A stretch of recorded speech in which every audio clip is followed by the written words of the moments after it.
Hello students, तो start करते हैं आपका सेकंड एक्सरसाइज का इंट्रोडक्शन। तो अब जो हमें इसमें पढ़ना है वो है कुछ टाइप्स ऑफ सेट्स हैं, जिन सबसे पहले आपके पास आता है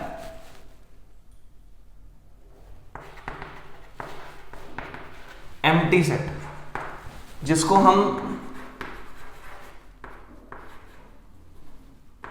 नल सेट या वॉइड सेट भी बोल सकते हैं। तो जैसा नाम बता रहा है, ऐसा सेट जो खाली हो, जिसमें कुछ भी ना होता हो। जैसे एग्जांपल लेता हूं मैं,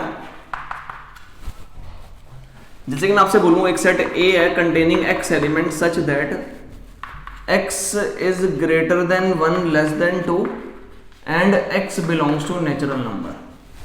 मैंने क्या बोला, वो नेचुरल नंबर बताओ जो 1 से बड़ा हो 2 से छोटा हो। तो 1 से बड़ा 2 से छोटा तो कोई नेचुरल नंबर होता ही नहीं है। तो ये ए सेट बेसिकली कैसा होगा, तो ये एम्प्टी सेट होगा। तो इसकी डेफिनेशन आप क्या लिख सकते हो, अ सेट containing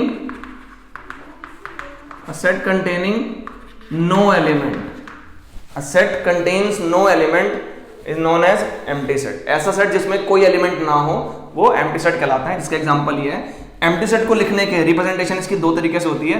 या तो सेट को आप ऐसे कर्ली ब्रैकेट लगाओ और खाली छोड़ दो, या फिर उस सेट के इक्वल लिख दो 5। ये क्या है, दिस इज 5। और ये क्या शो करता है, शो करता है किसी भी सेट के एम्प्टी होने को। एक और चीज मैं आपको यही क्लियर करता चलूं,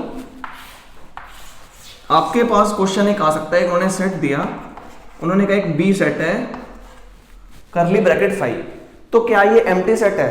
no, this is not empty. अगर किसी सेट के सामने 5 अलग से लिखा हुआ है तो दिस रिप्रेजेंट्स एम्प्टीनेस। बट यही अगर वही 5 कर्ली ब्रैकेट में आ गया तो यहां पे जो ये 5 है ये ग्रीक लेटर की तरह इस्तेमाल हो रहा है। जैसे हमारे इंग्लिश अल्फाबेट में ABCD होते हैं, ऐसी ग्रीक अल्फाबेट्स में ये 5 होता है। तो यहां पे ये here this is singleton set. ये सिंगलटन सेट बनेगा जिसमें एक सिंगल एलिमेंट है, ये भी एक नाम आता है सिंगलटन सेट, जिसमें एक सिंगल एलिमेंट है जो क्या है, तो जो कि एक ग्रीक अल्फाबेट है। Here 5 work as Greek alphabet.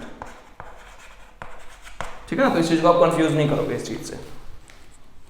आगे चलते हैं, ऐसी बहुत एग्जांपल हो सकते हैं, धीरे आपके सामने आते जाएंगे।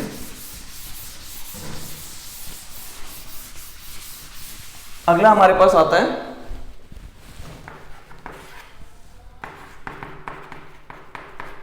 Finite set. इसी के साथ में दूसरा हम पढ़ेंगे इनफाइनाइट सेट, जिसकी मैं बात कर भी रहा था। तो फाइनाइट सेट क्या,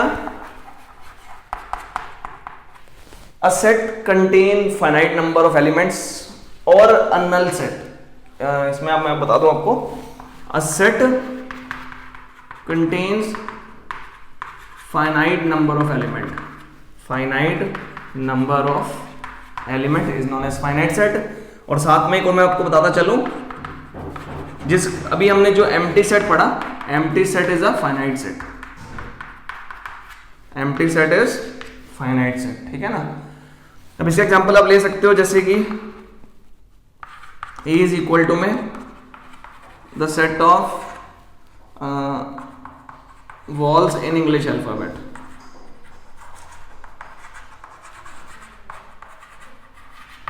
तो इस सेट के अंदर क्या आएगा, सिर्फ AEIOU। तो ये क्या फाइनाइट सेट है। बट ये इनफिनिट सेट की बात की जाए तो set contain infinite number of element, infinite number of element.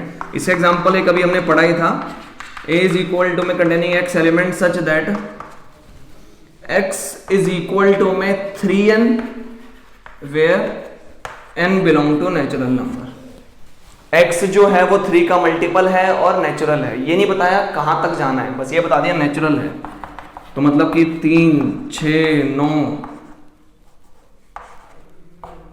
12, 15, 18 and so on चलता रहेगा। तो दिस इज इनफिनिट सेट, और इनफिनिट सेट की रिप्रेजेंटेशन 3 डॉट छोड़ के छोड़ दो, उसको 3 डैश डाल के छोड़ दो। एक जरा आपका एग्जांपल नंबर 6 आता है यहीं पे, जिसको हम करते चलते हैं।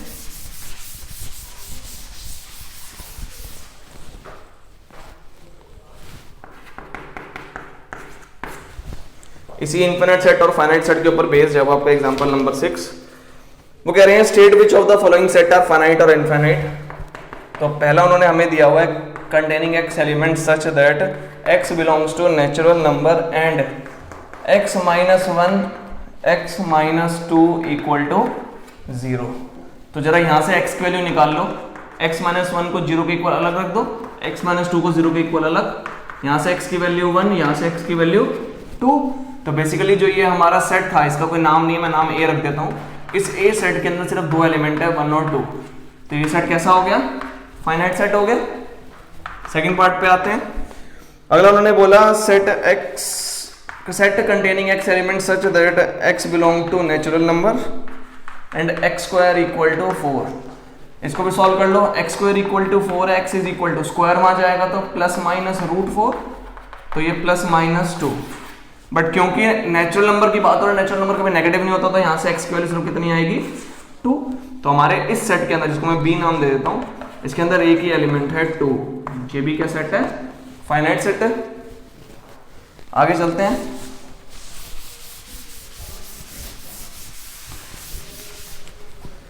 थर्ड पार्ट उन्होंने कहा है x belong to natural number 2x minus 1 equal to 0। यहाँ पे भी अगर आप x सॉल्व करोगे तो वैल्यू आएगी 1/2, एक सिंगल वैल्यू है, ये भी फाइनाइट आएगा। एक मिनट, थर्ड पार्ट ध्यान से, जो मैंने अभी बोला इसको ध्यान से। Containing x element such that x belong to natural number and 2x minus 1 equal to 0। जरा यहां से सॉल्व करना है x की value. 2x equal to 1, x equal to 1/2, x 1/2 आ रहा है, बट वहीं हमने साथ में कंडीशन दी है x belong to natural number. Natural number तो कोई फ्रैक्शन में होता ही नहीं है, इसका मतलब कि जो भी ये सेट है, ये सेट के अंदर कुछ x आ रहा है तो नहीं आ रहा, तो दिस इज एम्प्टी। और एम्प्टी सेट वैसे फाइनाइट सेट ही होता है, ठीक है ना। आगे अगला दिया उन्होंने x such that, fourth part में x such that x belong to natural number and x is prime. अब इन्होंने यहाँ पे कोई रिस्ट्रिक्शन नहीं दी, मतलब कि इस सेट के अंदर एलिमेंट चलते जाएंगे, prime number 2, 3, 5, 7, 11, 13 dot dot dot. तो दिस इज इनफाइनाइट सेट। तो अब मेरे ख्याल से आप ये आसानी से कर लोगे। आगे चलते हैं। अगला जो टाइप आता है हमारे पास सेट का, वो क्या आता है? वो है इक्वल सेट्स। अगला जो है वो क्या है? Equal sets. तो देखो जरा, 2 sets are said to be equal if they contain equal and exactly same number of elements. Exactly same elements, equal and exactly same elements, मतलब कि जो अगर मेरे पास एक A सेट है और एक मेरे पास B सेट है, तो जितने भी सेट A के एलिमेंट्स हैं वो सारे एलिमेंट अगर B के अंदर हों और सारे B के एलिमेंट A के अंदर हों, बेसिकली मैं क्या कहना चाह रहा हूं कि A और B के एलिमेंट बिल्कुल सेम हो, दोनों में से किसी के अंदर भी एक भी फालतू एलिमेंट ना हो, कोई भी फालतू एलिमेंट ना हो, तो ऐसे केस में दोनों सेट क्या कहलाएंगे? इक्वल सेट कहलाएंगे। एग्जांपल के तौर पर आप एक A सेट ले लो, मैं लिख लूं 1 2 3 4। एक मैं B सेट दूं containing x element such that x belong to natural number, x is greater than equal to 1 less than equal to 4। तो यहाँ पे B के अंदर भी क्या है? 1 2 3 4। तो अब देखो इनके दोनों के एलिमेंट बिल्कुल सेम है, तो इसका मतलब कि A किसके इक्वल हो गया? B के इक्वल हो गया। तो 2 sets are said to be equal if they have exactly same and exactly same number of elements. Exactly same and equal number of elements, इस तरीके से लिख सकते हो आप। अब जरा इसी इक्वल सेट्स पे बेस्ड आपका एग्जांपल नंबर 7 है, उसको भी हाथों हाथ देखते चलते हैं।